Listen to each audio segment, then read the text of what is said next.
कौवा और लावा। एक गांव के बाहर एक बहुत पुराना बरगद का पेड़ था। उस पेड़ पर एक कौवा रहता था। कुछ दिनों में ही उसी पेड़ पर एक लावा पक्षी रहने आया।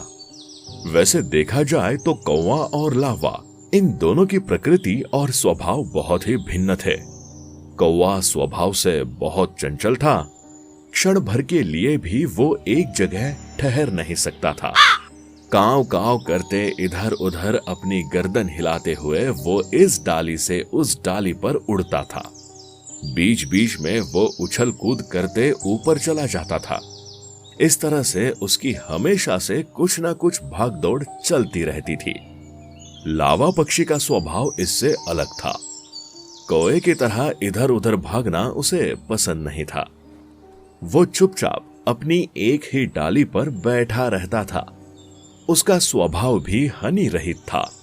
कौवे जैसा शरारती बिल्कुल भी नहीं था।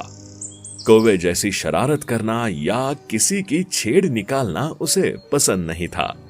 इस प्रकार दोनों के स्वभाव बहुत अलग और भिन्न थे, जैसे कि जमीन आसमान तक का फर्क था। ऐसा कहा जाए तो भी कोई दिक्कत नहीं। परंतु एक ही पेड़ पर रहने की वजह से दोनों में धीरे धीरे दोस्ती हो गई और फिर दोनों एक दूसरे की सुख दुख की दास्तान सुनाने लगे। एक दिन बातचीत के दौरान कौवे ने लावा से कहा, दोस्त, पड़ोस के गांव में आज बड़ा बाजार भरने वाला है, चल आएगा? चल हम जाएंगे और मजे करते हैं। लावा वहां जाना नहीं चाहता था, परंतु कौवे की जिद की वजह से वो जाने के लिए तैयार हुआ और कुछ ही समय में दोनों पड़ोस के गांव में उड़ते उड़ते पहुंच गए। वहां हफ्ते भर का बाजार भरा था। वो एक डाली पर बैठ के उस बाजार का मजा देख रहे थे। कुछ ही देर में उन्होंने एक गोपी को पेड़ के नीचे से बाजार की ओर जाते हुए देखा। उसके सिर पर एक बर्तन था। उस बर्तन में मलाई का दही था। उसे देखकर कौवे के मुंह में पानी आ गया और जल्दी से वो उस बर्तन पर जाकर बैठ गया और अपनी चोंच को बर्तन में डालकर दही खाने लगा।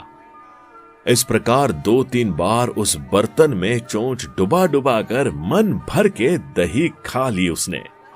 इस तरह उसका पेट भर गया। पर उसी समय कोई पक्षी अपने सिर पर रखे बर्तन में चोंच डुबा रहा है, ये बात गोपी के ध्यान में आई और उसने शुक शुक करते हुए उसे बर्तन से उड़ा दिया। कौवा वहां से जो निकला तो सीधा लावा पक्षी के बाजू में आकर बैठ गया। उसे अब ज्यादा खाने की इच्छा नहीं थी, इसलिए उसने लावा से कहा, दोस्त, उस गोपी के बर्तन में इतना स्वादिष्ट दही है कि पूछना मत। तो धीरे से उस बर्तन पर बैठ और थोड़ा खा के तो देख। लावा को दही खाने की जरा भी इच्छा नहीं थी, परंतु कौवे की जिद की वजह से डाली से उड़कर गोपी के सर पर रखे उस दही के बर्तन पर वो जाकर बैठा। गोपी अब तैयारी में था।